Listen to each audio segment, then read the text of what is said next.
Hi guys, मैं Ruby Sharma स्वागत करती हूँ आपका अपने यूट्यूब चैनल पे। गाइज, आज मैं इस वीडियो में क्लास 12th बायोलॉजी के जो दूसरा चैप्टर है पुष्पी पादपों में लैंगिक जनन, इस चैप्टर से 70 मोस्ट इम्पोर्टेंट ऑब्जेक्टिव क्वेश्चन को लेकर आई हूँ। गाइज, इस वीडियो में मैंने जो क्वेश्चंस शामिल किए हैं या जो लिए हैं क्वेश्चंस, वो उन्हीं में से क्वेश्चन पूछा जाता है। अगर चैप्टर दूसरा का कोई भी क्वेश्चन पूछा जा रहा है तो आप जरूर बना पाइएगा, अगर आपने मेरे इस वीडियो के सारे प्रश्नों को ध्यान से देखा है तो। ठीक है, तो अभी सबको पता है कि लॉकडाउन चल रहा है और लॉकडाउन में आपको घर पे ही रह के पढ़ाई करनी है। और आने वाली स्थिति में ऐसा देखा गया है कि अगर आप अच्छे नंबरों से पास होना चाहते हैं तो आपको सब्जेक्टिव के साथ साथ ऑब्जेक्टिव भी आपका स्ट्रांग होना चाहिए। यानी हो सकता है कि आने वाली स्थिति ऐसी हो कि ऑब्जेक्टिव से ही आप अच्छे नंबरों से पास हो पाएंगे। तो इन्हीं सब चीज़ों को ध्यान में रखते हुए मेरा ये वीडियो है जिसमें 70 जो मोस्ट इम्पॉर्टेंट ऑब्जेक्टिव क्वेश्चन है उनको मैंने लिया है। ठीक है, तो चलिए शुरू करते हैं इसी के साथ आज का क्लास। आज के वीडियो का पहला प्रश्न है, स्त्री दल चक्र यानी पुष्पों में बना है। पुष्पों में स्त्री दल चक्र किन किन संरचनाओं से बना होता है? ये BSCB 2019 का एनुअल एग्जाम जो हुआ था उसका क्वेश्चन है। ऑप्शन है स्टिग्मा, स्टाइल, ओवरी या उपरोक्त सभी से। तो आंसर हो जाएगा इसका ऑप्शन नंबर डी यानी उपरोक्त सभी, क्योंकि स्त्री दल चक्र जो होता है वो स्टिग्मा, स्टाइल और ओवरी तीनों से बना होता है। अगला प्रश्न है, पादपों में एम्फीबियन उभय स्थानीय या उभयचर किससे संबंधित है? पादपों में एम्फीबियन किसको कहा जाता है? ऑप्शन है शैवाल, ब्रायोफाइटा, कवक या टेरिडोफाइटा। कौन सा होगा इसका आंसर? यानी हम कह सकते हैं कि पादप जगत का एम्फीबियन उभयचर किसको कहा जाता है?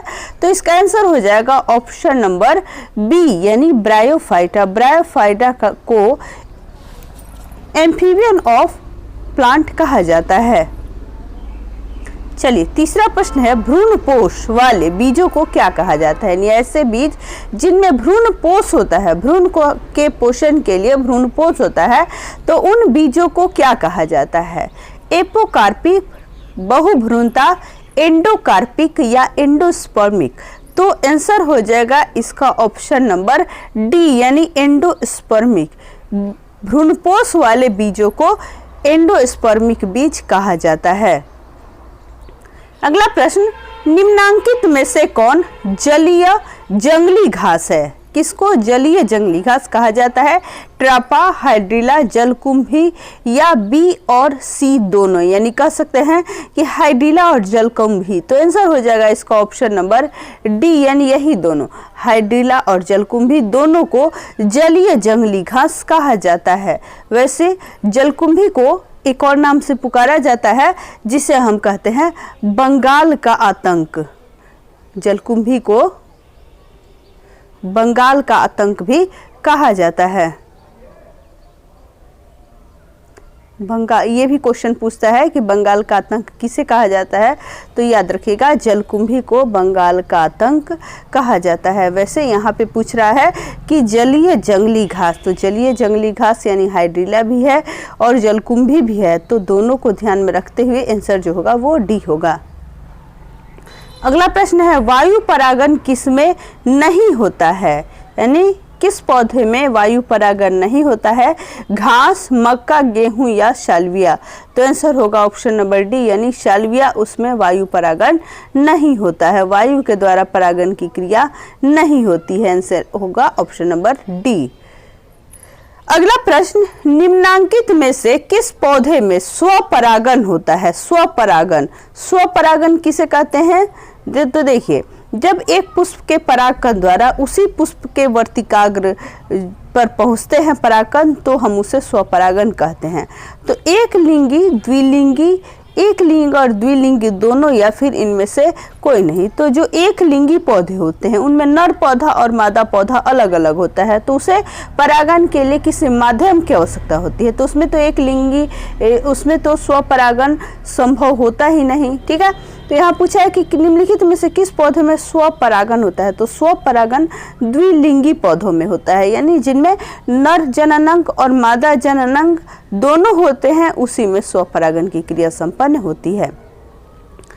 अगला प्रश्न है, अगुणित भ्रूणपोष निम्नांकित में किसकी विशेषता है। अगुणित भ्रूणपोष, ऑप्शन है आवृत बीजी, अनावृत बीजी, फफूंद या शैवाल।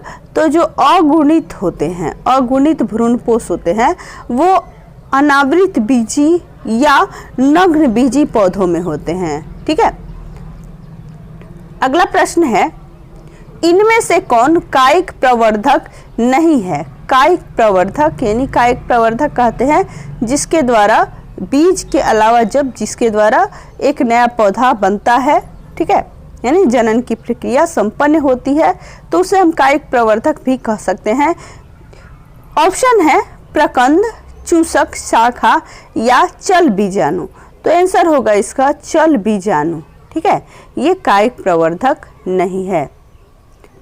अगला प्रश्न है, इनमें से कौन सा फल कूट फल है। कूट फल कहते हैं कूट फल जिसमें अंडाशय जो है वो फूल के सभी भाग जो होते हैं, जैसे कैलिक्स हो गया, कोरोला हो गया या अन्य सभी भाग मिलकर फल का निर्माण करते हैं, तो उसको हम कूट फल कहते हैं, असत्य फल। ठीक है, तो आम, नींबू, धान या सेब पूछा जा रहा है कि कौन सा कूट फल है। तो कूट फल हो जाएगा ऑप्शन नंबर डी, यानी सेब। सेब जो होता है वो सेब, क्योंकि बाकी जो तीन हैं इन तीनों में जो बीज होता है वो ओवरी में पाया जाता है, बीजांड के द्वारा, बीजांड के अंदर बीज का निर्माण होता है। ठीक है, तो इन सबको हम सत्य फल कहते हैं और सेब को हम असत्य फल या कूट फल कहते हैं। अगला प्रश्न है, भ्रूणपोष का क्या कार्य है, यानी भ्रूण के ऊपर जो एक लेयर या सतह होता है उसका क्या कार्य है। भ्रूण बनाना, भ्रूण को पोषण देना, लिंग का निर्धारण करना या इनमें सभी। तो भ्रूणपोष का कार्य होता है भ्रूण का पोषण करना, जैसे कि नाम से ही स्पष्ट है, भ्रूणपोष यानी भ्रूण का पोषण करने वाला। तो आंसर हो जाएगा ऑप्शन नंबर बी, यानी भ्रूण को पोषण देना। नेक्स्ट प्रश्न है, निम्नांकित में से किस पौधे की प्रजातियों में बीज का उत्पादन असंग जनन द्वारा होता है। यानी किस पौधे की प्रजातियों में बीज का उत्पादन असंग जनन की क्रिया द्वारा होता है। एस्ट्रेसिया एवं घास, सरसों, साइट्रस एवं या इनमें से कोई नहीं। तो आंसर हो जाएगा एस्ट्रेसिया एवं घास। इनमें बीज का जो उत्पादन है वो असंग जनन की क्रिया द्वारा होता है। तो आंसर होगा ऑप्शन नंबर ए। नेक्स्ट प्रश्न है, भ्रूणपोष क्या है, यानी भ्रूणपोष किस प्रकार से निर्मित होता है, कैसा होता है, द्विगुणित, अगुणित या त्रिगुणित। तो इसमें चूंकि 3 कोशिकाओं का संलयन होता है, यानी 3 कोशिकाओं के संलयन से भ्रूणपोष का निर्माण होता है, इसलिए हम इसे त्रिगुणित कहते हैं। ठीक है, तो आंसर हो जाएगा option number C. Next question है, बीज चोल का निर्माण होता है, किससे बीज चोल का निर्माण होता है। पेरिकार्प से, एपिकार्प से, बीजांड कवच से या न्यूसिलस से।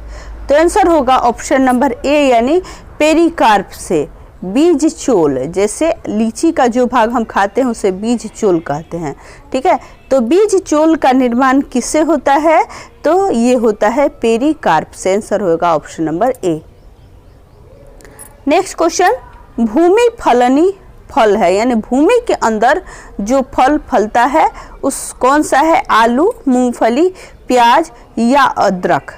ठीक है, तो यहाँ फल की बात कही गई है, तो आंसर होगा ऑप्शन नंबर बी, यानी मूंगफली। ठीक है, भूमि फलनी फल है ये।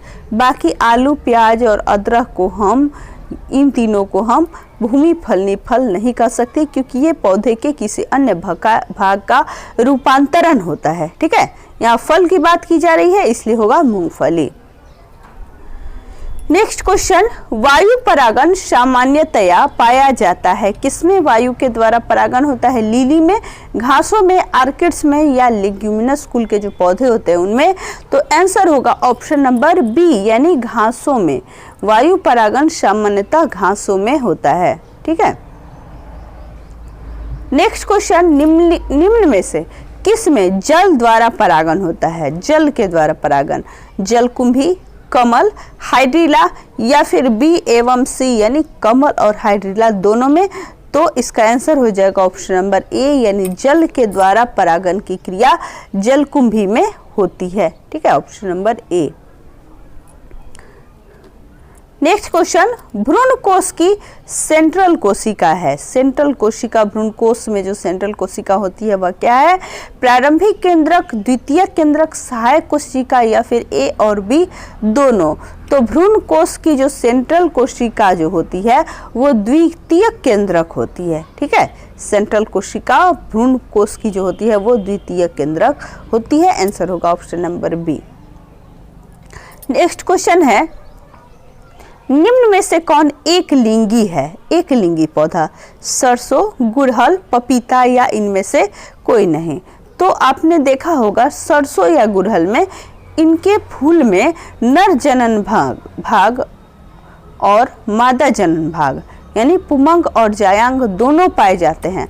अतः ये दोनों यानी सरसों और गुड़हल ये दोनों द्विलिंगी है। जबकि पपीता जो है वो क्या है, उसका पौधा अलग अलग होता है, मादा पौधा अलग और नर पौधा अलग। यानी ऐसा पौधा जिसके पुष्प में नर जनन भाग होते हैं वो अलग होता है, जिसमें मादा जनन भाग होते हैं वो अलग होता है। इसलिए इसको हम कहते हैं एक लिंगी पौधा। पपीता जो है ये एक लिंगी पौधा होता है। ठीक है, तो आंसर होगा option number C. Next question, किस फल का बीज चोल खाया जाता है?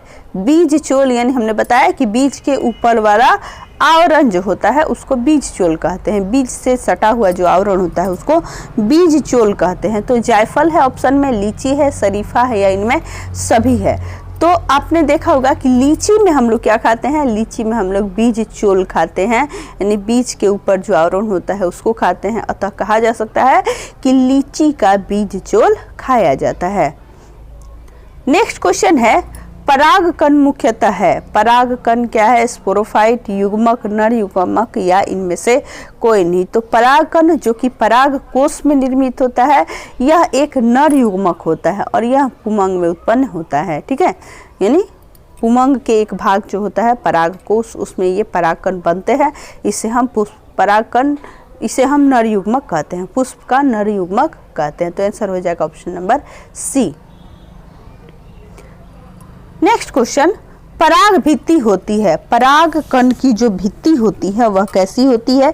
एक स्तरीय, द्विस्तरीय, त्रिस्तरीय या कई स्तरीय। तो पराग भित्ति द्विस्तरीय होती है। पराग भित्ति जो होती है वो द्विस्तरीय होती है, 2 लेयर से बनी होती है। ठीक है, तो आंसर होगा ऑप्शन नंबर बी।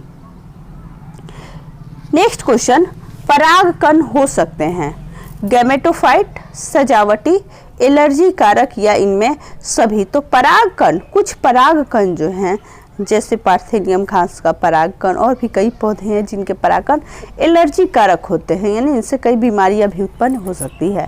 ठीक है, तो आंसर हो जाएगा ऑप्शन नंबर सी यानी एलर्जी कारक। वैसे सभी परागकण एलर्जी कारक नहीं होते हैं बल्कि कुछ ही परागकण ऐसे हो सकते हैं एलर्जी कारक। ठीक है, तो चलिए आगे बढ़ते हैं।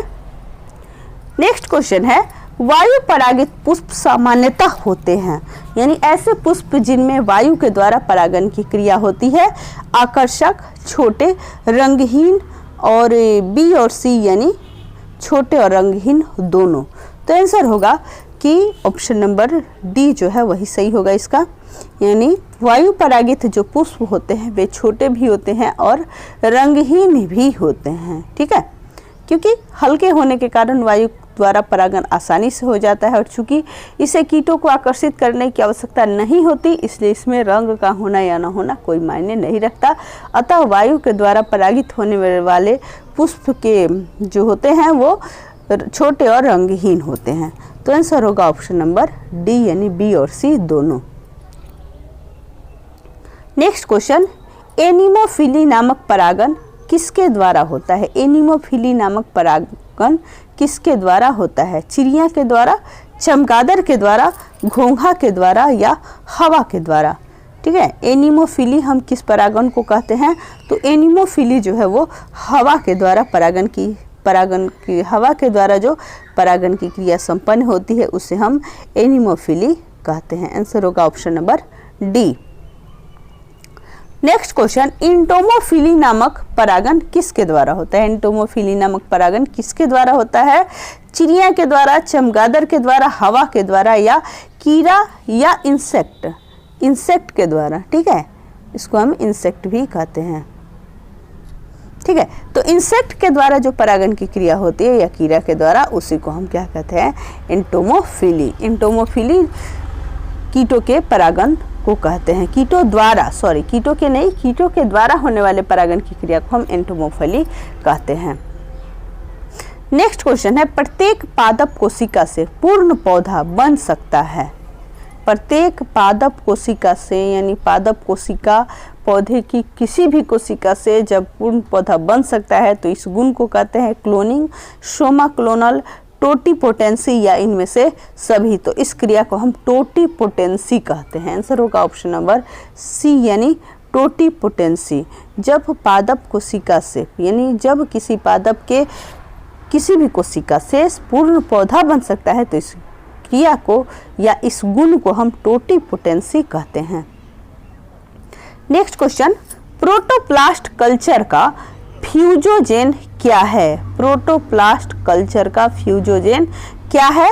तरल नाइट्रोजन, PEG, लैक्टिक अम्ल या इनमें सभी? तो आंसर होगा इसका ऑप्शन नंबर बी, यानी PEG। प्रोटोप्लास्ट कल्चर का फ्यूजोजेन होता है PEG। ठीक है, ऑप्शन नंबर इसका बी सही होगा। अगला क्वेश्चन है, पराग से अगुणित पौधे का विकास कहलाता है? क्या कहलाता है पराग से अगुणित पौधे का विकास? ऑप्शन है इमेस्कुलेशन, पार्थिनोका, एंड्रोजेनेसिस या सोमेटिक हाइब्रिडाइजेशन। अगला क्वेश्चन है, पराग से अगुणित पौधे का विकास क्या कहलाता है? ऑप्शन है इमेस्कुलेशन, पार्थिनोका, एंड्रोजेनेसिस, सोमेटिक हाइब्रिडाइजेशन या? तो आंसर होगा इसका option number D. Option number D, यानी पराग से अगुणित पौधे का विकास जो है वह कहलाता है सोमेटिक हाइब्रिडाइजेशन। हाइब्रिडाइजेशन। ठीक है, नेक्स्ट क्वेश्चन है, पुष्प बंद रहते हैं, किसमें बंद रहते हैं? डिक्लिनी, क्लिस्टोगेमी, डाइकोगेमी या इनमें से कोई नहीं? यानी कह सकते हैं कि किस प्रकार की प्रक्रिया में क्या कहते हैं जब पुष्पक्रम बंद रहते हैं तो उसको हम कहते हैं क्लिस्टोगेमी। यानी आंसर होगा ऑप्शन नंबर बी, यानी क्लिस्टोगेमी। जब पुष्पक्रम बंद रहते हैं बिल्कुल तो उसे हम क्लिस्टोगेमी कहते हैं।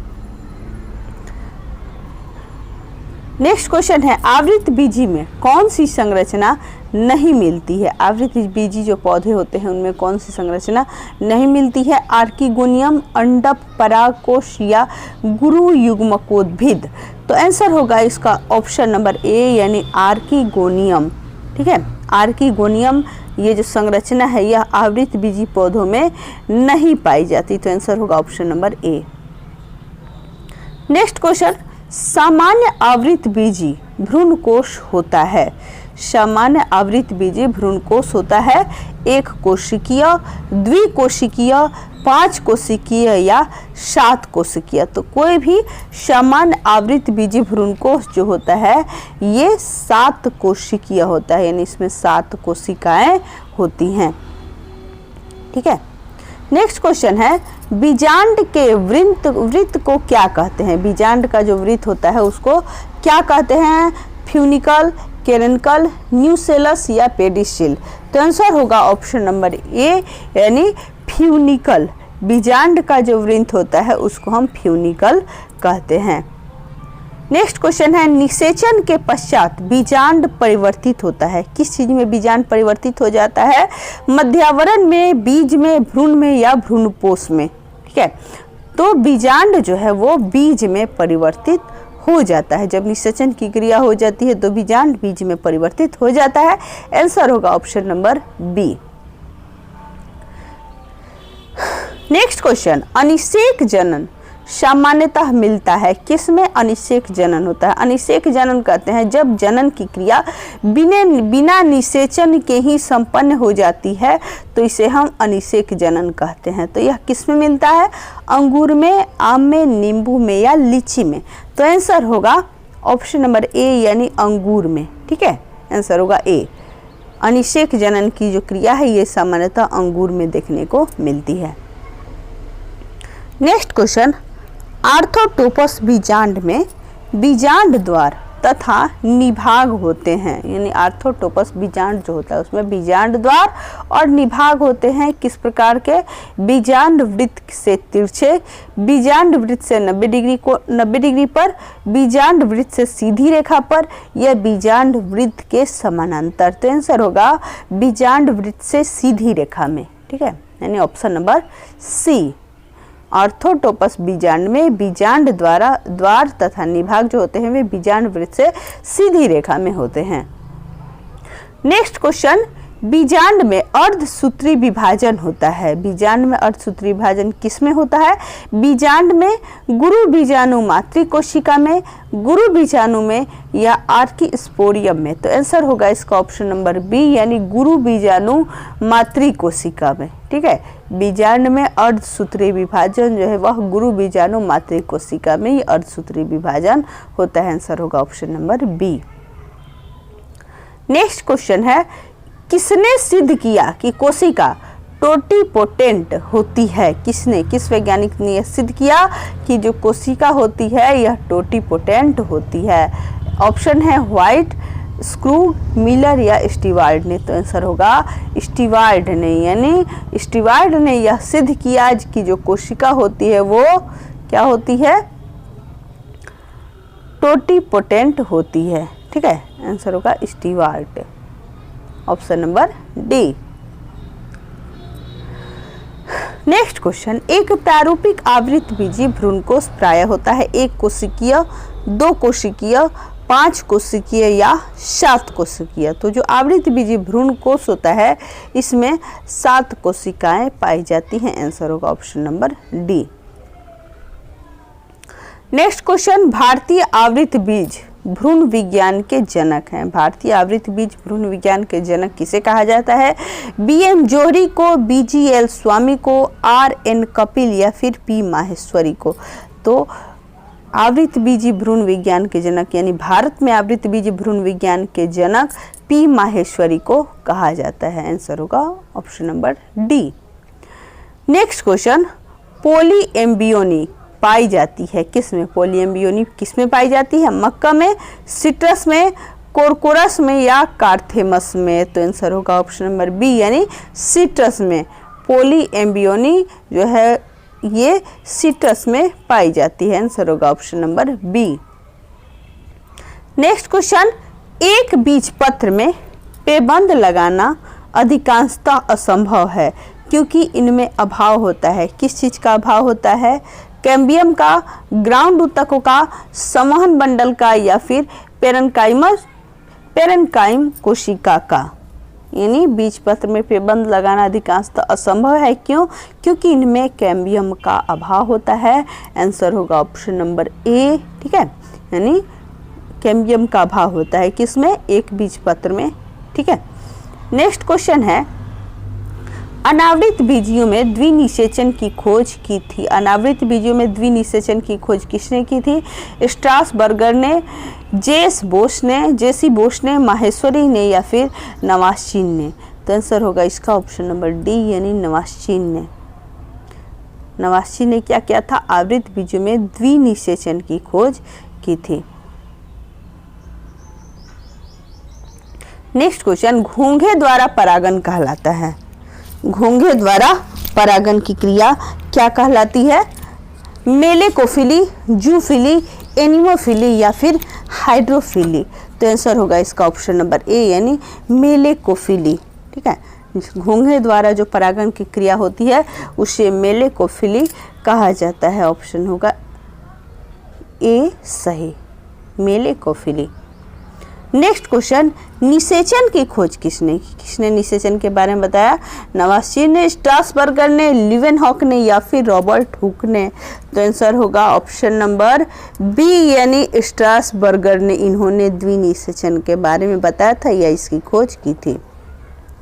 नेक्स्ट क्वेश्चन, जब एक भ्रूणकोश में भ्रूण की संख्या एक से अधिक होती है तब उस स्थिति को क्या कहते हैं? यानी जब एक ही भ्रूणकोश में एक से ज़्यादा भ्रूण होते हैं तो उस क्रिया को क्या कहते, उस स्थिति को क्या कहते हैं? एम्ब्रियोजेनी, एम्फीमिक्सिस, एगेमोस्पर्मी, पोलो एम्ब्रियोनी। तो आंसर होगा इसका ऑप्शन नंबर डी यानी पोलो एम्ब्रियोनी। जब एक ही भ्रूणकोश में एक से ज़्यादा भ्रूणकोश की संख्या होती है तो उस स्थिति को हम पोलो एम्ब्रियोनी कहते हैं। नेक्स्ट क्वेश्चन, पराग नलिका का बीजांड द्वार से बीजांड काय में प्रवेश क्या कहलाता है? यानी जब पराग नलिका बीजांड द्वार द्वारा बीजांड काय में प्रवेश करता है तो इस प्रक्रिया को क्या कहा जाता है? पोरोगेमी, जीनोगेमी, मीजोगेमी या डाइकोगेमी? तो आंसर होगा इसका ऑप्शन नंबर ए यानी पोरोगेमी। पोरोगेमी जो प्रक्रिया है इसमें पराग नलिका बीजांड द्वार द्वारा बीजांड काय में प्रवेश करती है। नेक्स्ट क्वेश्चन, अलग अलग समय पर नर और मादा जननांगों की अपरिपक्वता अलग अलग समय पर नर और मादा जननांगों की परिपक्वता क्या कहलाती है? जब नर और मादा जननांग अलग अलग समय पर परिपक्व होते हैं तो उसे हम क्या कहते हैं? ऑप्शन है हर्कोगेमी, डाइकोगेमी, पॉलीगेमी या एपोगेमी। तो आंसर होगा इसका डाइकोगेमी, यानी इसमें नर जननांग और मादा जननांग दोनों अलग अलग समय पर परिपक्व होते हैं। ठीक है, तो आंसर हो जाएगा option number B. Next question, पुष्पी पादपों में लैंगिक जनन में निम्नलिखित में से कौन सा अंग भाग लेते हैं? पुष्पी पादपों में लैंगिक जनन में निम्नलिखित में से कौन सा अंग भाग लेते हैं? फूल, जड़, तना या फिर पत्ती? तो आंसर होगा ऑप्शन नंबर ए यानी फूल, क्योंकि फूल की जो संरचनाएं होती हैं पुष्प मतलब उसी में होता है, जायांग हो या पुमंग हो, जो नर जनांग और मादा जनांग होते हैं तो ये फूल के अंदर ही होते हैं। अतः कह सकते हैं कि पुष्पी पादपों में लैंगिक जनन फूल के द्वारा ही संपन्न होते हैं। नेक्स्ट क्वेश्चन, एक प्रारूपी पुष्प में प्रायः कितने प्रकार के पुष्प पत्र हो सकते हैं? 4, 3, 2 या 1? तो एक प्रारूपी पुष्प में प्रायः 4 प्रकार के पुष्प पत्र होते हैं, सामान्यतः 4 प्रकार के होते हैं। ठीक है, तो आंसर होगा option number A. Next question, पुष्प कृषि को निम्न में से क्या कहते हैं? यानी जब कृषि में पुष्प की कृषि की जाती है तो उसे क्या कहते हैं? पुष्पों की खेती क्या कहलाती है? ऑप्शन है फ्लोरिकल्चर, पिसिकल्चर, एपीकल्चर या सेरलकल्चर। तो आंसर होगा इसका फ्लोरिकल्चर, यानी पुष्पों की खेती को फ्लोरिकल्चर कहा जाता है। Option number A. Next question, पुष्प के नर जनन संरचना को क्या कहते हैं? पुष्प के नर जनन संरचना को क्या कहते हैं? पुमंग, जायांग, बाह्यदल पुंज या अंडाशय? तो पुष्प के नर जनन जो संरचना होती है उसको हम कहते हैं पुमंग। ठीक है, पुमंग ही क्या है? पुष्प का जो नर जनन भाग होता है वही होता है, नर जननांग भी कह सकते हैं उसको। आंसर होगा option number A. Next question, पराग कणों में विशेषकर कौन सा विटामिन होता है? पराग कणों में कौन सा विटामिन होता है? विशेष रूप से vitamin A, vitamin B, vitamin D या विटामिन सी? ठीक है, तो आंसर होगा इसका विटामिन ए, यानी ए। पराग कणों में विशेषकर विटामिन ए पाया जाता है, तो आंसर होगा इसका option number B. Next question, सूर्यमुखी कुल के पौधों के परागकण अपनी जीवन क्षमता कितने घंटों में खो देते हैं? यानी कितने घंटों के बाद खो देते हैं? ऑप्शन है 3 घंटे, 2 घंटे, 4 घंटे या फिर 5 घंटे। तो आंसर हो जाएगा 3 घंटे, यानी सूर्यमुखी कुल के जो पौधों के परागकण होते हैं वे अपनी जीवन क्षमता 3 घंटों के बाद खो देते हैं। ऑप्शन ए सही होगा इसका। नेक्स्ट क्वेश्चन, समकाल पक्वता निम्न में से किस में होता है? समकाल पक्वता का अर्थ होता है यानी नर जनांग और मादा जनांग दोनों का एक ही समय में परिपक्व होना। इस क्रिया को हम समकाल पक्वता कहते हैं। तो यह किस में होता है? गुलाबांस, अकवन, खट्टी बूटी या फर्न। तो आंसर होगा ऑप्शन नंबर ए यानी गुलाबांस। इसमें समकाल पक्वता की जो स्थिति होती है वह देखने को मिलती है। नेक्स्ट क्वेश्चन, हार्कोगैमस पुष्प निम्न में से कौन है? हार्कोगैमस पुष्प कौन सा है? इसमें कनेर, मदार, गुलाब या जंगली मटर, कौन सा होगा? तो आंसर होगा इसका ऑप्शन नंबर बी यानी मदार। इसे हम हार्कोगैमस पुष्प कहते हैं। नेक्स्ट क्वेश्चन, ऑर्निथोफिली पर परागन किसके द्वारा होता है? ऑर्निथोफिली जो परागन की क्रिया है या परागन का प्रकार है यह किसके द्वारा होता है? मनुष्यों के द्वारा, हवा के द्वारा, पक्षियों के द्वारा या फिर कीटों के द्वारा? तो ये होता है पक्षियों के द्वारा, यानी कह सकते हैं कि पक्षियों के द्वारा होने वाले पर परागन की क्रिया को ऑर्निथोफिली कहते हैं। तो आंसर होगा option number C. Next question, वेलिस्नेरिया में किस प्रकार का पर परागन होता है? वेलिस्नेरिया में किस प्रकार का पर परागन होता है? जल परागन, वायु परागन, कीट परागन या फिर पक्षी परागन? तो वेलिस्नेरिया में जल के द्वारा परागन की क्रिया संपन्न होती है। आंसर होगा ऑप्शन नंबर ए यानी जल परागन की क्रिया द्वारा वेलिस्नेरिया में परागन की क्रिया जो है वह संपन्न हो पाती है। नेक्स्ट क्वेश्चन, चींटियों द्वारा परागन को क्या कहते हैं? यानी चींटियों के द्वारा जब परागन की क्रिया होती है तो उसे हम क्या कहते हैं? ऑर्निथोफिली, मार्मिकोफिली, मलेकोफिली या फिर काप्रोटीरोफिली। तो आंसर होगा इसका ऑप्शन नंबर बी यानी मार्मिकोफिली। ऑप्शन नंबर बी मार्मिकोफिली, चींटियों के द्वारा होने वाले परागन की क्रिया को मार्मिकोफिली कहा जाता है। नेक्स्ट क्वेश्चन है, निषेचन क्या है?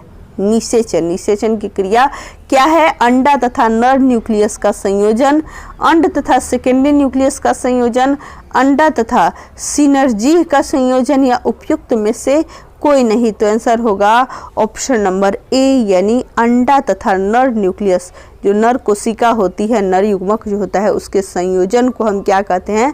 निषेचन कहते हैं। ठीक है, आंसर होगा ऑप्शन नंबर ए यानी नर युग्मक और मादा युग्मक के संलयन को क्या कहते हैं? निषेचन कहते हैं। नेक्स्ट क्वेश्चन, द्विनिषेचन की खोज किसने की? द्विनिषेचन स्ट्रासबर्गर ने, नवास्चीन ने, रॉबर्ट हुक ने या फिर ल्यूएनहॉक ने? तो आंसर होगा ऑप्शन नंबर बी यानी नवास्चीन ने। इन्होंने क्या किया था? इन्होंने द्विनिषेचन की खोज की थी या द्विनिषेचन के बारे में इन्होंने बताया था। नेक्स्ट क्वेश्चन, निम्न में से असत्य या कुटफल किससे बनता है? पुमंग से, पुष्पासन से, कार्पेल से या जायांग से? तो आंसर होगा ऑप्शन नंबर बी यानी पुष्पासन से। ठीक है, पुष्पासन से जो फल बनता है उसे हम असत्य या कुटफल कहते हैं। आंसर होगा option number B. Next question, सत्य फल का निर्माण किससे होता है? अंडाशय से, पेटल से, पुमंग से या फिर बीजांड से? तो सत्य फल जो भी है उसका निर्माण होता है अंडाशय या ओवरी से। ठीक है, तो आंसर होगा ऑप्शन नंबर ए यानी अंडाशय ही है जो सत्य फल का निर्माण करता है।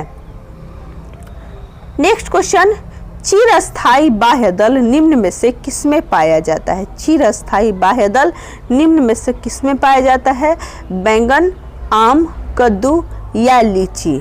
तो चिरस्थायी बाह्य दल यानी जिसमें बाह्य दल फल के परिपक्व होने के बाद भी लगा रहता है वो होता है बैगन में। आपने देखा होगा कि बैगन में बाह्य दल लगा होता है। ठीक है, तो आंसर होगा option number A. Next question है, इनमें से किसका पुष्पासन खाया जाता है? पुष्पासन किसका खाया जाता है? शरीफा का, सेब का, नारंगी का या फिर लीची का? तो आंसर होगा ऑप्शन नंबर बी, ये कुट फल है, असत्य फल भी इसको कहते हैं, जिसका पुष्पासन ही बढ़कर फल का रूप ले लेता है। ठीक है, तो आंसर होगा option number B. Next question, गेहूं में परागण किसके द्वारा होता है? वायु के द्वारा, कीट के द्वारा, पक्षी के द्वारा या फिर मनुष्य के द्वारा? तो वायु में चूंकि परागकण हल्के होते हैं, रंगहीन होते हैं, या कह सकते हैं कि हल्के रंग के होते हैं, तो ये जो परागण की क्रिया है यह वायु के द्वारा संपन्न होती है। गेहूं में परागण की क्रिया वायु के द्वारा संपन्न होती है। तो आंसर होगा option number A. Next question, बीजांड विकसित होकर क्या बनाता है? बीजांड विकसित होकर क्या बनाता है? फल, फूल, बीज या बीज पत्र? तो बीजांड जो है यह विकसित होकर बीज बनाता है। ठीक है, आगे चलकर बीज जो है उसका निर्माण बीजांड के द्वारा ही होता है। आंसर होगा option number C. Next question, इनमें से कौन जंतु कोशिका में नहीं पाया जाता? जंतु कोशिका में इनमें से क्या नहीं पाया जाता? क्लोरोप्लास्ट, माइटोकॉन्ड्रिया, राइबोसोम या गोल्गी बॉडीज? तो आंसर होगा ऑप्शन नंबर ए यानी क्लोरोप्लास्ट। ये किस में पाया जाता है? क्लोरोप्लास्ट या लवक जो होता है ये सिर्फ पादप कोशिका में पाया जाता है, जंतु कोशिका में नहीं पाया जाता। तो आंसर होगा ऑप्शन नंबर ए यानी क्लोरोप्लास्ट, यह जंतु कोशिका में नहीं पाया जाता। नेक्स्ट क्वेश्चन है, एनाट्रोपस बीजांड होता है सीधा, उल्टा, टेढ़ा या इनमें से कोई नहीं? तो एनाट्रोपस बीजांड जो होता है यह हमेशा उल्टा होता है। ठीक है, उल्टा होता है एनाट्रोपस बीजांड। तो आंसर होगा option number B. Next question, इनमें से कौन सा पौधा जलोद्भिद है? सिंघाड़ा, नागफनी, शीशम या एकेसिया? मतलब जल में उगने वाला पौधा है। तो आंसर होगा ऑप्शन नंबर ए यानी सिंघाड़ा। इसकी खेती भी होती है जो जल में ही होती है। ठीक है, नेक्स्ट क्वेश्चन, अनुन्मीलिय परागण वाले पौधों में निश्चित रूप से होता है स्वपरागण, परपरागण, ए और बी दोनों या फिर इनमें से कोई नहीं? तो आंसर होगा ऑप्शन नंबर ए यानी स्वपरागण। अनुन्मील्य परागण वाले जो पौधे होते हैं ये मुख्य रूप से इनमें स्वपरागण ही होता है। ठीक है, तो चलिए इसी के साथ आज का क्लास यहीं पे समाप्त करते हैं। धन्यवाद।